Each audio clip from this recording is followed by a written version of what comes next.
हम लोग कहते हैं ना खेसारी का दाल, तो ये शब्द कैसे मतलब जिन्होंने रखा, क्या सोच के रखा? देखिए होता क्या है कि हम भी खेसारी जानते हैं रीजन की, हम किसान के बेटा है तो हमें पता है कि, और मैं बहुत छोटा था तो हमारे यहाँ एक रमाशंकर यादव ब्यास हुआ हैं अभी, उनके हमें सीखने के लिए गया था ब्यासी, रामायण महाभारत गाने वाले हैं वो, तो वहीं पे एक ढोलक बजाते थे बैजनाथ चाचा, तो मैं बहुत तेज था, बचपन से ही बहुत तेज था चाल बजाने में, बोलने में। तब से उन्होंने मेरा कि खेसारी की तरह है, खेसारी खेसारी, तो तब से लोगों ने मेरा नाम खेसारी रख दिया। अच्छा, तो ये कोई बने आपके इंडस्ट्री ने नहीं दिया? हाँ, मेरे गायकी के ही, जैसे कि वेद गायक जो होते हैं ना, उनके वो ढोलक बजाते हैं, गम्हरिया के हैं, आपके पचरुखी के आसपास है गम्हरिया एक जगह, वहीं के हैं वो, और बहुत प्यारे हैं। और बिहार में समझिए कि उनके जैसा तबला मास्टर बहुत कम है, वो अद्भुत है, और उन्होंने ही मेरा नाम रखा था। खेसारी जी, आप कब से इस कैसे आना हुआ इस भोजपुरी इंडस्ट्री में, या आप कह रहे हैं कि शुरू से ही आपका कहीं ना कहीं झुकाव था? शुरू से मैं अखंड कीर्तन बहुत गाया हूँ, हरे राम राम राम हरे हरे, हरे कृष्णा कृष्णा कृष्णा हरे हरे। मुझे लगता है कि 500 से ज्यादा मैं अखंड कीर्तन हम लोग गाने जाते थे।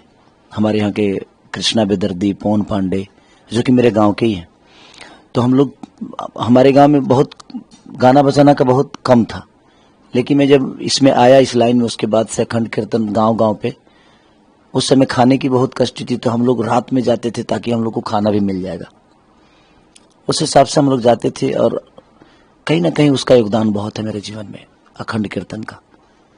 और उसके बाद धीरे धीरे चीजें, क्योंकि गरीबी बहुत थी, उस गरीबी से निकलना था, तो जिंदगी में भगवान का एहसान मानूंगा कि मुझे गरीब बनाया। अगर गरीब नहीं बनाए होते भगवान, तो शायद मैं आज यहाँ तक नहीं पहुँचता। अगर किसी अमीर बाप का बेटा होता तो शायद ये उपलब्धि भी नहीं पा पाता मैं, और ना ही मैं इतना मेहनत करता अपने आप को बड़ा करने के लिए। बिहार में कहा जाता है कि हमारे इधर अभी भी लौंडा नाच होता है, उसको लोग बुरी नजर से नहीं देखते बिहार के लोग।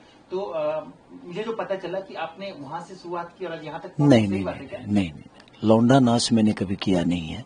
ये जितने लोग भी हैं सब ये फर्जी बातें हैं। मैं सिंगर ही बनना चाहता था, और सिंगिंग में मैंने क्या किया, वेद जो व्यास होते हैं, जो वेद गाते हैं, जैसे रमाशंकर चचा से मैं जब दूर ज्यादा पड़ता था, तो मैं अपने गुरुजी कमलाकांत मिश्रा जी, जो कि ब्राह्मण कुल के हैं वो, और उनका बहुत योगदान रहा मेरे वहां से जब मैं हटा, तो उनका बहुत बड़ा योगदान रहा। और मेरे गांव के बगल के ही है, पकवाईनार बनपुरा एक जगह है, मेरे घर से 4 किलोमीटर है, बाबा महेंद्रनाथ के मंदिर से पहले। तो मैं वहां सीखने लगा, क्योंकि अब नजदीक था। तो मैं कमला बाबा के साथ करीब, मुझे वो लगता है कि 7 साल करीब रहा मैं। उसके बाद फिर धीरे धीरे चीजें, फिर उसके बाद गरीबी बहुत थी, पढ़ाई भी मेरी नहीं हो पा रही थी, रीजन कि मैं रात को सो करता था, दिन में स्कूल जाना, भैंस और गाय बहुत थी, उनका कुटी काटना, फिर दूध पहुंचाना, और गरीबी इतनी थी कि मुझे एडजस्ट करना पड़ता था हर चीज में, पढ़ाई में भी, अपने गायकी में भी, अपने घर का काम में भी। और मम्मी शुरू से, मुझे 6 साल या 7 साल का था मैं, तो मम्मी दिल्ली रहने लगी, क्योंकि पापा को बनाने खाने में दिक्कत होता था। दिन में पापा चाना बेचते थे, रात को गार्ड की नौकरी करते थे, तो पापा का भी नींद पूरा नहीं होता था सिर्फ हम सातों भाइयों को पालने में। इसकी वजह से हम सब भाई छोटे छोटे काम करते थे। बाकी मेरे बड़े जो भाई थे वो सिलाई मशीन चलाते थे, क्योंकि उस समय सिलाई मशीन, क्योंकि अब लोगों के प्रॉब्लम थी, तो भाई कहीं कहीं कुछ ना कुछ तो करना ही है। तो मेरे 3 भाई तो सिलाई मशीन ही चलाते हैं, एक ओवरलॉकिंग करते हैं, जैसे डिजाइनिंग, कपड़े पे जो डिजाइन होता है, उस जो मेरे से बड़े हैं, सबसे बड़े जो हैं वो सिलाई मशीन ही चलाते थे पहले। अब तो सबको अपना अपना, बड़े भाई साथ में रहते हैं, एक माजिल वाले भाई हैं वो अपना काम करते हैं। तो वो परिवेश था, उस हिसाब से हम लोगों ने प्रयास की, और धीरे धीरे चीजें अपने आप, जब शादी हुई, शादी के बाद फिर लिट्टी चोखा बेचना, फिर कई सारे स्टारों के घर पे मैं, क्योंकि स्टारडम के पास रहना हर आदमी चाहता है, उस समय हमारे पास कुछ नहीं था, तो कई लोगों के घर पे जाकर मैं झाड़ू पोछा भी करता था कि इनके साथ हूं मैं, और इनको डेली देखने को मिलेगा मुझे। आपने झाड़ू पोछा तक किया है? हाँ, किया है, नाम इसमें बताइए। गुड्डू रंगीला जी के घर पे किया, राधे श्याम जी के किया, एक दो कंपनी में भी किया मैं। एक भारतीय म्यूजिक थी, वहां पे भी झाड़ू पोछा करता था। तो वहाँ पे हमारे बहुत प्यारे सिंगर बादल बवाली जी आते थे, विजेंद्र बाबा आते थे, तपेश्वर चौहान जी आते थे, एक और कौन दीवाना थे वो भी आते थे। मैंने बहुत सारे सिंगर वहाँ आते थे, तो सबको चाय पिलाना, बर्तन धोना, झाड़ू पोछा करना, तो 3-4 जगह पे मैंने ऐसे की है। मतलब वो उस वक्त और इस वक्त में कितना अंतर आपको दिख रहा है? देखिए, अंतर तो बहुत है, और इस अंतर के लिए ही मैंने मेहनत की थी कि अंतर हो। मेरी जिंदगी आसान नहीं थी, और आसान जो चीजें होती है वो जिंदगी नहीं होती है। मुसीबत का सामना करने वाला ही आदमी हीरो बनता है। अगर आपके जीवन में 10 बीमारी हो जाए तो ऐसे ही आप डॉक्टर बन जाओगे। उसी तरह जीवन है, जितनी प्रॉब्लम होगी उतनी ही प्रॉब्लम से निकलते निकलते एक दिन आप नायक कहलाओगे। और मेरे जीवन में प्रॉब्लम बहुत थी, धीरे धीरे सॉल्व की मैंने अपने जीवन को, और उस रास्ते से आज यहाँ तक का सफर आप देख ही रहे हैं जी कैसा रहा, मैं कैसे हूँ, और आज पूरी दुनिया की नज़र खेसारी पे है। तो कहीं ना कहीं वो मेरे गरीबी का देन है, और मैं अपने गरीबी को ही सबसे बड़ा हीरो मानता हूँ कि मेरे जीवन की सबसे बड़ा अगर कोई हीरो है तो मेरी गरीबी थी जो मुझे हीरो बना दी। आपने कहा कि आप यहाँ पे भैंस भी चराते थे, तो मतलब दूध दूहना और जो भैंस को धोना होता है। हाँ, ये सब, ये तो मेरा समझिए कि इसके लिए मुझे सीखना नहीं है कहीं। ये तो मेरे लिए बेहतर है कि मैं भैंस भी दूहता हूँ और मैं भैंस चराया भी हूँ। अब सोचिए कि हम लोग अब गमछा में सतुआ सान कर खाए हैं, और पानी नहीं था तो धान में ऐसे ऐसे करके गमछा उस पर डाल के और जानवरों की तरह पानी भी पिए, क्योंकि चौरा बहुत लंबा होता था। या तो किसी गांव में आपको कल पे जाना पड़ेगा या अपने गांव, और उतनी वक्त नहीं होती थी, तो सतुआ जाता था, पानी खत्म हो जाता था और प्यास भी लगती थी, तो किसी नदी में, जो हमारे यहाँ बाढ़ आती है तो कहीं ना कहीं एक नदी निकलता है, छोटा सा नाहर टाइप का, या तो धान के खेत में हम गमछा बिछाकर पानी पी लेते थे भैंसों की तरह या जानवरों की तरह, या तो कहीं किसी नाहर में ऐसे गमछा डाल के और पानी छान के पी लेते थे। तो इतनी गरीबी में जिए, कभी आपको ऐसा हुआ कि किसी ने आपको अपमान कर दिया और दिन आपको दिल पे लगा कि ना अब इस गरीबी में नहीं रहना है, क्योंकि आप कहने कि इतनी गरीबी आपने झेली है, तो क्या कभी ऐसा कुछ नहीं है? देखिए, गरीब, हर गरीब का अपमान तो होता ही है सर, मेरा नया थोड़ी हुआ है। अगर मैं इस बात को कहूं कि नहीं मेरा बहुत अपमान हुआ है, तो ये नया चीज नहीं है, हर उस गरीब का अपमान होता है। तो सही है, वो अपमानित होना सही बात है। रीजन कि अब जब अपमान कोई करता है ना, तो आपको ताकत मिल देनी चाहिए, उससे हरास नहीं होनी चाहिए, आपको उसकी तरह बनना है। तो अपमान बहुत जरूरी है जीवन में, और मेरे लिए हमेशा वरदान साबित हुआ है, और मैं हमेशा से अपमानित होता रहा हूं, और मैं कभी उसको कमजोरी नहीं बनाया। मैंने उसको ताकत मिली कि मैं अपमान हो रहा हूं, इसके लिए मैंने अपने आप पे काम की, अपने ऊपर काम की, और लोगों को अपना बनाया और बेहतर जीवन लेकर चला। कैसे देख रहे हैं कि आपको, आप इतना मेहनत करके यहाँ तक आए हैं और आज आपको लोग नचनिया बोल रहे हैं, तो इसको आप कैसे देख रहे हैं? तो जो मेहनत किया नहीं है उसके लिए तो कोई शब्द मायने नहीं रखता है। जो मेहनत करता है उसके लिए हर उस शब्द का मायने होता है, हर उस इंसान के मायने होते हैं।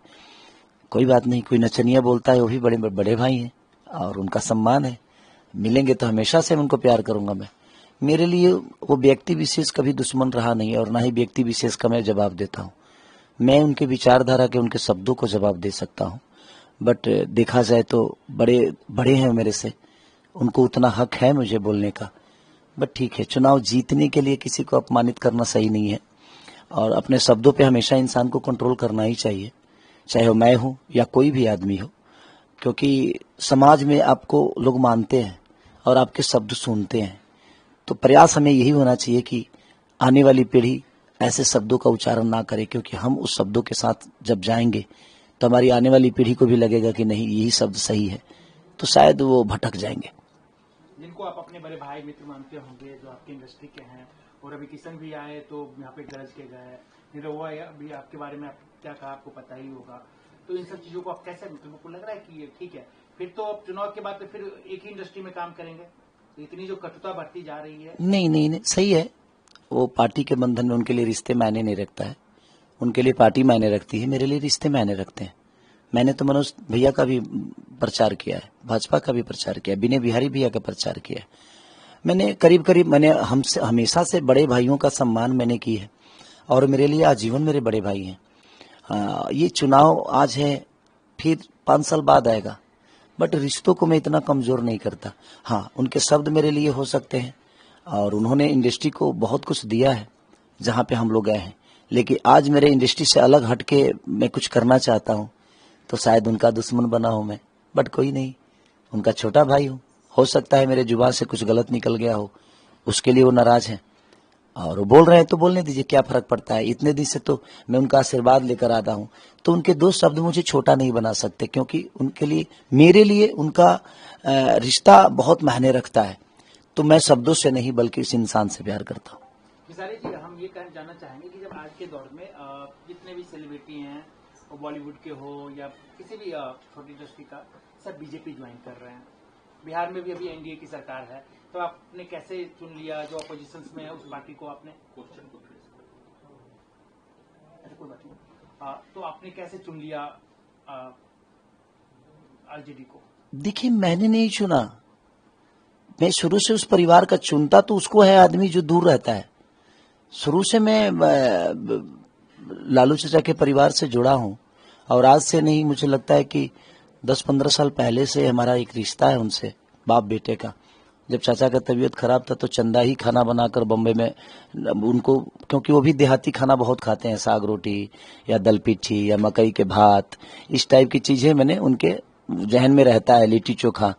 तो ये सब चीजें मैं हमेशा से तो चंदा ही बना कर देती थी और मैं ले जाकर पहुंचाता था, खाते भी थे। तो चुनता तो उसको है आदमी जो दूर रहता है, वो तो मेरे परिवार के आदमी थे। बट चुनाव लड़ना एक इत्तेफाक है। मुझे लगता है कि यहाँ मैं नहीं बल्कि भगवान ने मुझे भेजा है लड़ने के लिए, और शायद पता नहीं भगवान क्या चाहता है मुझसे, ये मुझे नहीं पता, क्योंकि टिकट मिलने के बाद पता चला कि चंदा का वोटर लिस्ट में नाम नहीं जुड़ पाएगा। और उस वक्त शायद मैं क्या जवाब दूं और क्या कहूं, जब पूरी दुनिया को पता चल गई थी, तो मैं उस समय ना नहीं कह पाया, क्योंकि मैं राजनीति से बहुत दूर रहना चाहता था शुरू से, कि मुझे राजनीति में कभी नहीं आना है। बट पता नहीं भगवान को क्या मंजूर हुआ है कि सब कुछ जो मैं नहीं चाहता था वो मेरे से हो रहा है।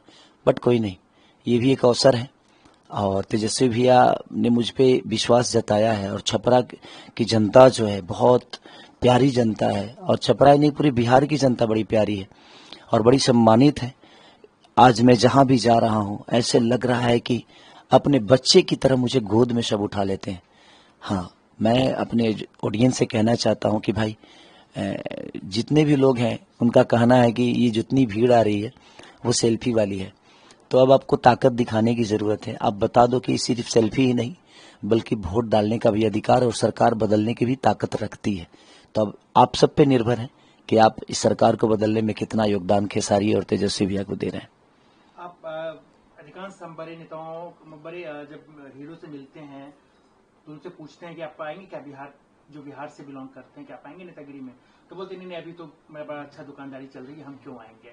आपको नहीं, आपकी भी तो दुकानदारी बहुत अच्छी चल रही है। मेरी दुकानदारी सबसे बेहतर चल रही थी और चलेगी, चलती रहेगी। बट जो विश्वास छपरा की जनता ने मुझ पर जताया है, मैं प्रयास यही करूंगा कि जो भी अपने हुनर से हो सके, जो भी अपनी ताकत से हो सके, मैं प्रयास नियंत्रण करते रहूंगा कि ये छपरा की जो प्रॉब्लम है, चाहे वो नाले का हो या अस्पताल का हो। अब सोचिए कि छपरा सिवान गोपालगंज में मात्र एक यूनिवर्सिटी है।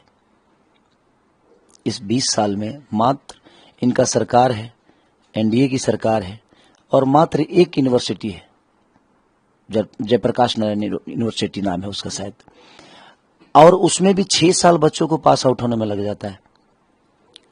तो हम प्रयास करेंगे कि ये शिक्षा का जो स्तर है वो डे बाई डे बढ़े, अस्पताल की जो व्यवस्था है वो बाकी शहरों से बेहतर हो या बाकी शहरों की तरह ही हो जाए। तो हमारा प्रयास रहेगा कि नाला, जो पानी का निकासी है, उस पर सबसे पहले हमको काम करना है।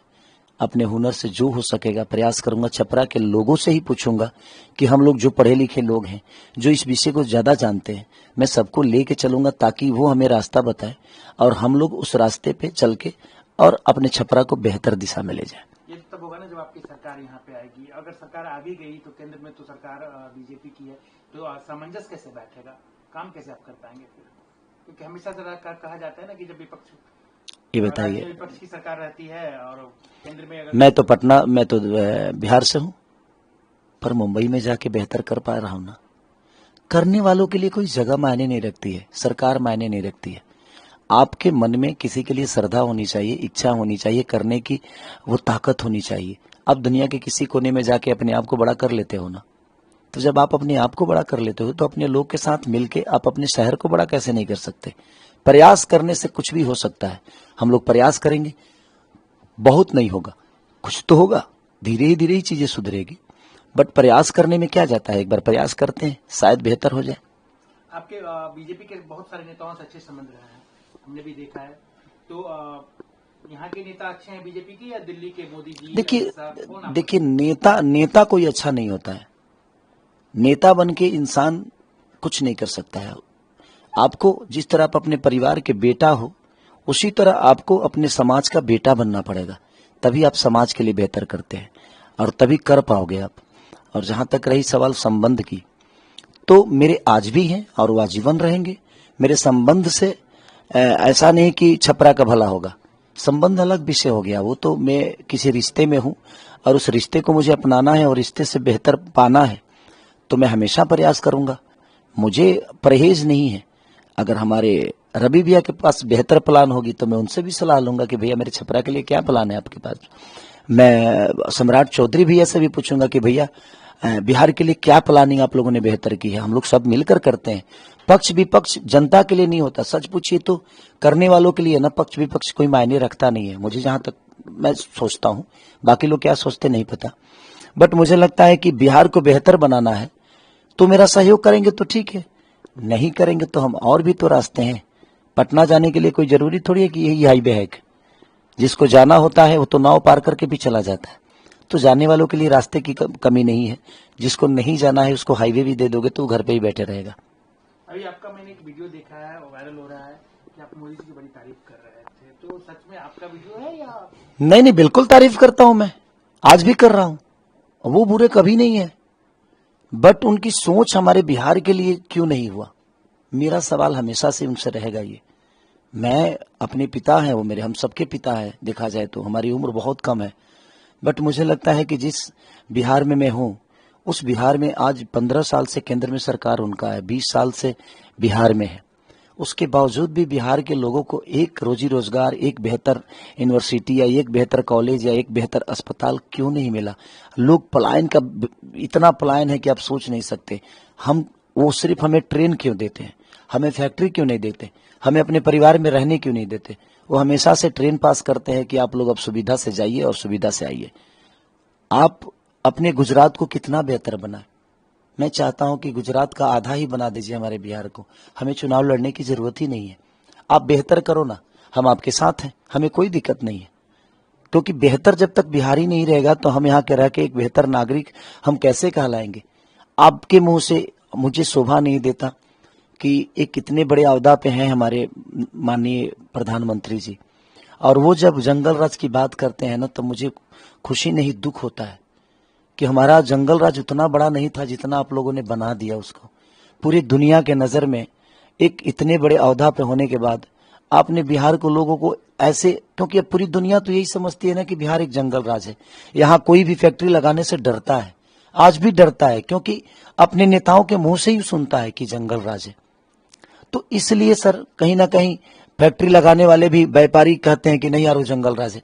कम से कम 20 साल से आपकी सरकार है तो आज भी जंगल राज है, तो फिर आपने बदला क्या है इसको, आपने दिया क्या है बिहार को। सिर्फ बदनाम ही किया है आपने, जंगल राज बोल के, और हमें सिर्फ डराते रहे, पूरी दुनिया को डराते रहे बिहार के नाम से। वो मुझे कहीं ना कहीं प्रॉब्लम करता है और इसलिए मैं उनके शब्दों के साथ सही नहीं हूं। मैं व्यक्तिगत उन इंसान के साथ हूं और वो हमेशा से हम लोग के पिता ही रहेंगे और हमेशा से उनके लिए हमारे दिल में हमेशा सम्मान रहेगी, क्योंकि वो एक गार्जियन है। बट मैं गार्जियन से भी कहता हूं कि सिर्फ सारे बच्चों को आप तो देख लिए, बट बिहार भी तो आप ही का बच्चा है। बिहार को इतने हीन नेचर से क्यों देखा जा रहा है, और क्यों आपने देखा, आपने क्यों नहीं पलायन रोकी, आपने क्यों नहीं बेहतर कॉलेज बनाई, यहाँ क्यों नहीं बेहतर अस्पताल बनाया, क्यों नहीं अपने परिवार से दूर जाने वाले को उनके परिवार में रोक लिया। जिस तरह गुजरात के आदमी एक भी आपको कहीं दूसरे जगह नहीं मिलेगा। हर आदमी, गुजरात के लोग अपने घर में ही रह के, अपने परिवार के साथ रह के हर वो दीपावली, हर वो छठ, हर वो त्योहार को मना लेते हैं और वो सुखी भी हैं और वो काम भी करते हैं और अपने परिवार के साथ भी रहते हैं और अपने आप को भी बड़ा कर रहे हैं। लेकिन हमारे साथ ऐसा क्यों हुआ, इसलिए मैं सवाल करता हूँ, बाकी कोई बात नहीं। अच्छा, आप जंगल राज की बात सही बात है कि अभी जितने नेता आ रहे हैं बिहार सरकार करने के लिए बीजेपी की तरफ से, एक ही सवाल करते हैं, जंगल राज, जंगल राज, जंगल राज। उस वक्त का जंगल राज और अभी जो बिहार में वर्तमान में है, अभी भी क्राइम उतने ही है। आज भी एक नेता की हत्या हो गई है, रोज हो रही है, कुछ न कुछ होती रहती है। तो उस समय और इस समय आपको क्या अंतर दिख रहा है, क्योंकि आप उस समय बिहार में थे? हाँ बिल्कुल था। उस समय तो पैसा लेकर छोड़ दिया जाता था ना, आज तो मार दिया जाता है, इंसान ही खत्म हो जाता है। देखिए, हर सिचुएशन में, जिस सिचुएशन में माननीय हमारे पिता लालू प्रसाद यादव जी को बिहार मिला था, कोई नेता गलत नहीं होता है सर, उसके लोग गलत होते हैं। उन्होंने कोई हत्या की, उन्होंने किसी को किडनैप किया? नहीं ना सर। देखिए, बदनाम वो हुए क्योंकि उनके हाथ में चीजें थी। हाँ, उस समय चाहते तो शायद सही हो सकती थी, और इस समय नीतीश चाचा चाहेंगे तो सही हो जाएगी। बट सिर्फ हत्या ही और फिरौती की बात नहीं है। बात यहाँ तो हम, जब हमें आप रोजी रोजगार नहीं दोगे तो हम तो मौत में भी रोजी ढूंढ लेंगे ना। हम बिजी रहेंगे तो शायद हमें किसी का ना मर्डर करने की जरूरत है और ना ही किसी को फिरौती लेने की जरूरत है। तो मुझे लगता है ना कि इस विषय पे हमें बिजी कर दीजिए, हमें इतना रोजगार दे दीजिए कि हम उस विषय पे कभी जाएं ही ना हत्या के विषय पे जाएं और ना ही हम कहीं फिरौती वाले और चाहे अपहरण के दिशा में जाएं। हमें आप बिजी कर दीजिए, हम अपने रोजी रोजगार में बिजी हो जाएंगे तो शायद ऐसी बातें नहीं होगी और ना ही ऐसी बातें आएगी। तो आप कहना चाहते हैं कि उस समय अपहरण होता था या कोई कुछ होता था तो लोग पैसे लेके छोड़ देते थे, हम अब आज के दौर में सीधा उन्हें जो होता था, जो हुआ है, उसको मैं नकार नहीं सकता सर। मैं एक न्यूट्रल आदमी हूं, मैं भैया के साथ, तेजस्वी भैया के साथ हूं, लेकिन उनकी गलतियों पे मैं पर्दा नहीं डाल सकता क्योंकि ये राजनीति मेरे लिए मेरा पेशा नहीं है, राजनीति मेरे लिए मेरा बिजनेस नहीं है, बल्कि ये आत्मा से जुड़ी हुई लोगों का विश्वास है कि लोग मेरे पे विश्वास आज कर रहे हैं और मैं जनाधार देख रहा हूं अपने पीछे। तो मैं कभी कभी रो पड़ता हूं कि यार, मैं तो इंसान ही बनने आया था, आप लोगों ने मुझे क्या बना दिया। अपने दिल में मुझे लगता है कि जिस तरह भगवान राम को हनुमान जी ने अपने दिल में रखा था, उस तरह मैं सबके दिल में हूं आज, और सब लोग आत्मा से प्यार करते हैं खेसारी को। और वो खेसारी को क्यों प्यार करते हैं नहीं पता, बस मैंने बेहतर प्रयास की है, जब भी की है बेहतर करने की एक दिल में है कि मैं बेहतर करूंगा। मैं जिस विधा में गया उसमें मैं बेहतर बॉडी बनाई, मैं बेहतर गाने लगा, मैं दुनिया को सुंदर भी लगने लगा, मैं अमीर भी बन गया। तो मेरे पास तो कुछ नहीं था, तो मैंने खुद को बेहतर बनाया ना हर जगह से। तो अगर मैं पूरे छपरा को दिल में बसा लूंगा, अपना परिवार समझने लगूंगा, पूरे बिहार को अगर तेजस्वी भी अपना परिवार समझ रहे हैं तो बेहतर क्यों नहीं होगा। कौन ऐसा आदमी है जो अपने परिवार के लिए बेहतर नहीं करता है। बस अपने परिवार के दायरे को बड़ा करना होता है। सिर्फ आप पूरे छपरा को अपना परिवार जब मानने लगोगे ना, तो आप बेहतर सोचना शुरू कर दोगे कि मेरे परिवार में कमी क्या है, मेरे परिवार की जरूरत क्या है। तो हम अपने परिवार की जरूरत पूरा करते हैं ना, शायद हम ये छपरा पूरा परिवार बना लेंगे तो शायद इनकी भी जरूरत पूरा कर देंगे। आपने कहा कि आपने बेहतर गाना सीखा, बेहतर बॉडी बनाई, बॉडी से आप एक बात याद आई, आप एक वीडियो बहुत वायरल हुआ था जिम में, से कौन एक्सरसाइज करता है? नहीं, देखिए, वो एक आर्ट था और वो एक आर्ट के हिसाब से मैंने की थी, वो मेरा अपना नहीं था। कहीं ना कहीं वो कोई विदेश में स्टैंड था, तो स्टेमिना को जांचने के लिए करता है। बट किसी ने गाना लगाकर आकांक्षा जी ने ही डाल दिया था, मैंने शेयर भी नहीं की थी। बट ठीक है, वैसी चीजें नहीं होनी चाहिए, वो मुझे भी रियलाइज है इस बात का कि वैसी चीजें नहीं होनी चाहिए, समाज के लिए सही नहीं है। तो अब कंट्रोल करता है आदमी और करेगा आगे भी। आपकी पत्नी जी देखी होंगी तो उनको बिल्कुल बुरा क्यों नहीं लगेगा, बिल्कुल लगना चाहिए, क्योंकि वह आपत्तिजनक चीजें थी और बुरा लगना चाहिए, और लगना वो जायज है। अगर मेरी पत्नी रिएक्ट उस पर करती है तो वो सही है, वो गलत नहीं है। एक चीज और आप पे आरोप लगता है कि आपने अश्लीलता फैलाई है, ऐसा कहना है लोगों का, लोग आपके खिलाफ आज के लिए घूम रहे हैं कि भाई इन्होंने भोजपुरी को बहुत गंदा किया। सबसे ज्यादा अगर गाना किसी ने गाया है, क्योंकि आप एक स्टार बन चुके, स्टारडम है आपके पास, तो आप जो भी गाते हो वायरल होता है, तो इस पे क्या कहेंगे? गंदा गाया किया तो नहीं ना, लोग तो करते हैं। सच पूछिए तो वो एक इंटरटेन का विषय है सर। इंटरटेन को राजनीति से जोड़ने का कोई मतलब ही नहीं बनता है। आज जितने भी बिहार की बदहाली हुई है, ये मेरे गाने की वजह से तो नहीं हुआ है। मेरे गाने की वजह से हो सकता है ऐसे किसी को आहत पहुंच सकती है, बट मुझे लगता है कि इनके काम की वजह से, इनके जो जितने भी एनडीए के नेता हैं, इनकी जो जिम्मेदारी थी, इन्होंने अपनी जिम्मेदारी जो पूरा नहीं की ना, अब इनके पास एक ही हथियार है, खेसारी को गंदा बता देना।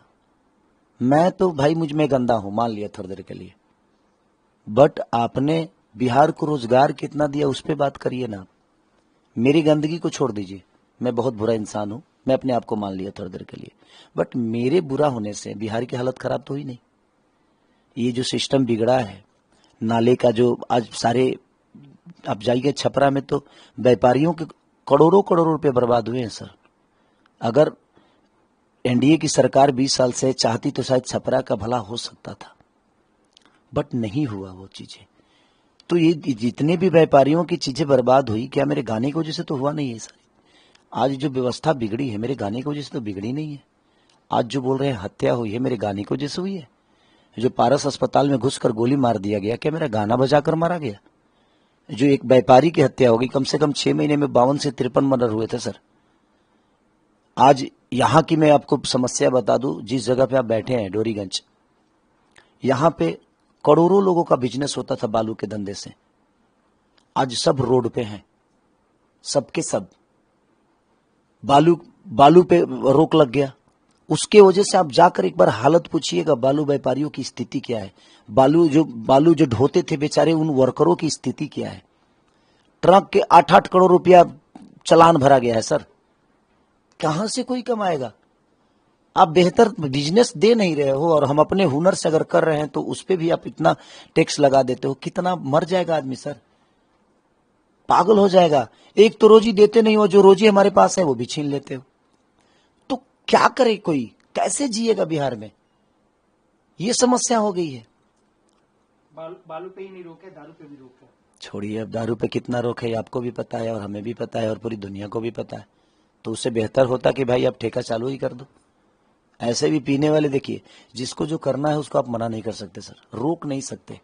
रुकता कुछ भी नहीं है, हम रोकने का प्रयास करते हैं, बट जो चीजें रुकती ही नहीं है उसको प्रयास करने से कोई फायदा नहीं है। इससे बेहतर है कि उसका एक सिस्टम बनाइए, और सिस्टम बनाकर लोगों को चालू करिए। चालू करके प्रयास करिए कि लोग कम से कम पिए। आज तो होम डिलीवरी शुरू हो गई है, हर आदमी फोन करता है और दारू उसके पास चली जाती है। तो ठीक है, सिस्टम ही लूजर है सर, उसको क्या करिएगा। और ये सिस्टम किसके हाथ में, सरकार के हाथ में। तो सरकार, इसका मतलब फेलियर है, इसीलिए सारी समस्या आ रही है। आज लोग, पहले के दारू पीकर लोग तो जी भी जाते थे, अब तो ऐसे दारू मिल रहे हैं लोगों के डुप्लीकेट की, लोग दारू पी पी के मर रहे हैं। तो आप लोगों को जिंदा रखना चाहते हैं कि मारना चाहते हैं। तो इसीलिए मैं कह रहा हूं कि सरकार को एक बार बदलते हैं और देखते हैं कि क्या होता है। इतने 20 साल हमने चाचा को दिया ना, 5 साल भतीजा को देते हैं, शायद कुछ बेहतर जरूर होगा। मुझे ऐसा आभास हो रहा है। नहीं होगा तो आपके पास ऑप्शन तो है ना, फिर बदलिए। बदलाव ही सबसे, मुझे लगता है कि परिवर्तन है सर। जब तक आप बदलेंगे नहीं, केसारी ने अपने आप को बदला तो दुनिया परिवर्तन देख रही है ना केसारी के अंदर। तो यही बात है, बदलाव जरूरी है। जब तक नहीं बदलेगी परिवर्तन नहीं होने वाला। अगर मान लीजिए जैसे आपके नेता ने भी वादा किया कि हर घर में एक सरकारी नौकरी देंगे, जिसे घर में नौकरी नहीं है, तो क्या अगर नहीं दे पाए तो क्या तेजस्वी को हटा देना चाहिए? अरे ठीक है, 2 करोड़ नहीं देंगे, 50 लाख देंगे ना। हम 2 करोड़ की छोड़ देते हैं, हटा दीजिए। 50 लाख देंगे ना, तो कम से कम हमारी नेता रोजगार देने की बात तो कर रहे हैं, वादा तो कर रहे हैं।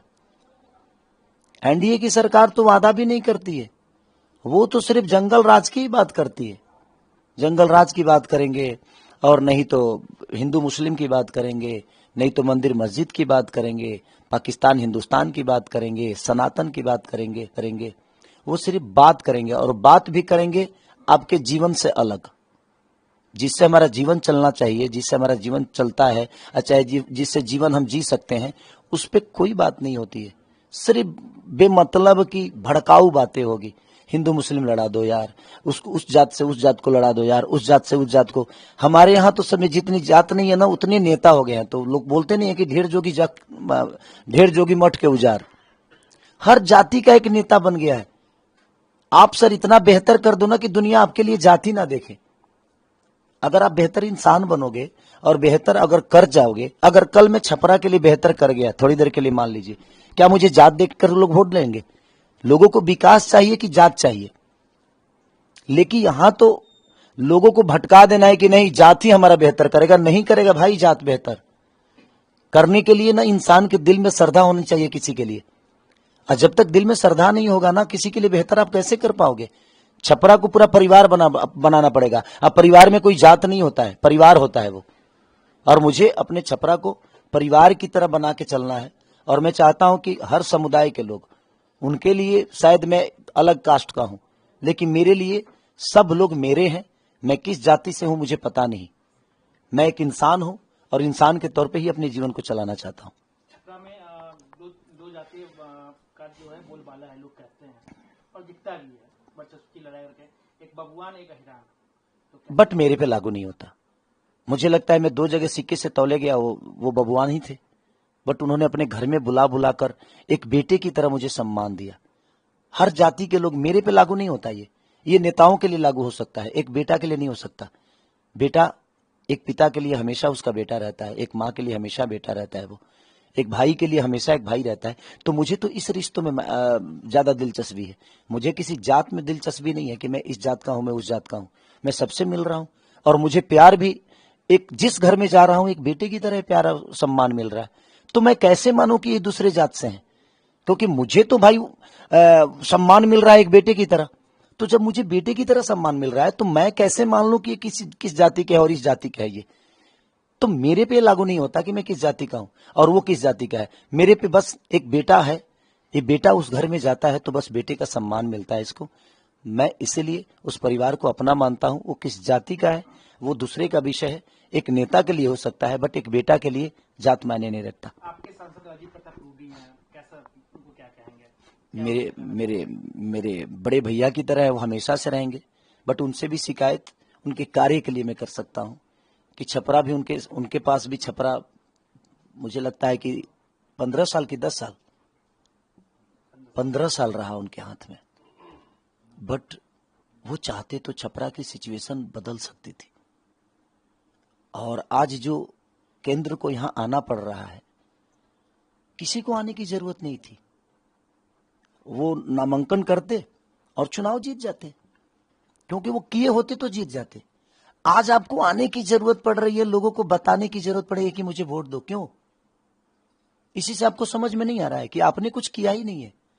किए होते तो ना आपको मांगने की जरूरत पड़ती और ना ही आने की जरूरत पड़ती। बट आपने नहीं किया है। फिर से एक जुमला होगा, फिर से झूठ बोला जाएगा, फिर से लोगों को बरगलाया जाएगा हिंदू के नाम पर, मुसलमान के नाम पे, मंदिर के नाम पे, मस्जिद के नाम पे, धर्म के नाम पे, सनातन के नाम पे, और फिर से लोग भाग जाएंगे। लेकिन मेरे पे ये लागू नहीं होता है, क्योंकि मैं जहां जा रहा हूं एक बेटे की तरह ही जा रहा हूं। मैं सब नेताओं से यही कहूंगा कि आपको वोट मांगने की जरूरत नहीं है। आप लोगों के लिए जिस विधानसभा में हो, चाहे आरजेडी के भी नेता हो या कांग्रेस के हो या एनडीए के हो, चाहे इंडिया गठबंधन किसी के भी हो, आप अपने क्षेत्र में बेहतर काम करके दे दीजिए। आपको कहीं जाने की जरूरत नहीं है। नामांकन करके घर पे बैठ जाइए। लोगों को पता है कि ये मेरा बेटा है, ये परिवार की तरह हमारे जिला को, हमारे विधानसभा को गोद में लेके चला है और गोद में बैठकर काम किया है। आपको कहीं जाने की जरूरत नहीं है। बेहतर काम कर दीजिए ना, अपने आप दुनिया आपको चुन लेगी। अच्छा, तो उनके पास कार्य बताने के लिए है ये नहीं है तो मुझे नीचा ही दिखाएंगे ना सर। मेरा नचनिया होना कोई विषय ही नहीं है। मैं नचनिया हूं, नाचता हूं, और मैं ही नहीं, भगवान शिव नाचे, नारद जी नाचे, साड़ी पहनकर तो नारायण भी नाचे। नाचना आना चाहिए सर। अब भस्मासुर नचनिया नहीं था, धरे के हेंगे धरा गए हेंगे गेला गए लगा ही। नाचने आना चाहिए आपको। नाचना आसान नहीं है। वो नचनिया कह रहे हैं, बड़े भाई हैं, उनका सम्मान है हमारे जीवन में। बट नृत्य शुरू हुआ शंकर जी की तरफ से। शंकर जी ने शुरू किया, उसकी मालकिन सरस्वती हैं। और हम जिस धरती से आते हैं वहां पे भोजपुरी का शेक्सपियर कहा गया, जिनका नाम भिखारी ठाकुर है, महेंद्र मिश्र, डॉक्टर राजेंद्र प्रसाद की धरती से हूं मैं। और यहाँ जो भी पुरुष पैदा हुए वो महापुरुष बने, वो पैदा पुरुष बन के हुए, बट अपने कर्मों से उन्होंने अपने आगे महापुरुष लिखवा लिया। तो कर्म प्रधान विश्व कर राखा क्यों बोला गया है? हमारे हाथ में कुछ नहीं होती है, तो जो करता है क्या उसके हाथ में होती है? करने से हर वो चीज आपके हाथ में आ जाती है सर। तो करना जरूरी है। मैं क्या बोला, हमें ये सब चुनाव लड़ना और नेता बनना मेरे लिए मतलब नहीं है सर। मेरे लिए मतलब है कि जिस काम के लिए दुनिया ने मुझे चुना है, क्या मैं उस पर खड़ा उतरूं? उतरना चाहिए भाई, उसी के लिए चुना गया आपको। मैं उसके लिए खड़ा उतरूं, उसके विश्वास को प्रयास करूं, जो अपने काम से, अपने हुनर से, अपने ताकत से, जिस काम के लिए उन्होंने मुझे इस लायक बनाया है, मैं वहां उनके लिए खड़ा रहूं, उनके मुसीबत में हमेशा खड़ा रहूं, उनके लिए बेहतर व्यवस्था करूं और उनके लिए बेहतर काम करूं। तेज प्रताप जी को भी मैंने देखा आपके बारे में कुछ बोलते हुए, जबकि आपके बड़े अच्छे ताल्लुकात रहे हैं, तो क्या कहेंगे? वो भी चुनाव जाकी राखी भावना जैसी ताही मूरत देखी तिन तैसी। दुनिया आपको बोलेगी, इसका मतलब ये नहीं कि सबका जवाब देना है। वो बड़े भाई की तरह है, वो भी मेरे बड़े भाई हैं। अब मेरे लिए रिश्ते बड़े हैं कि उनके शब्द बड़े हैं, ये मेरे ऊपर निर्भर करता है। तो मुझे लगता है कि मेरे रिश्ते बड़े हैं, तो मैं उस शब्द के साथ कभी नहीं जाऊंगा और मैं उस रिश्ते को ही निभाने की प्रयास करूंगा, उस शब्द को नहीं।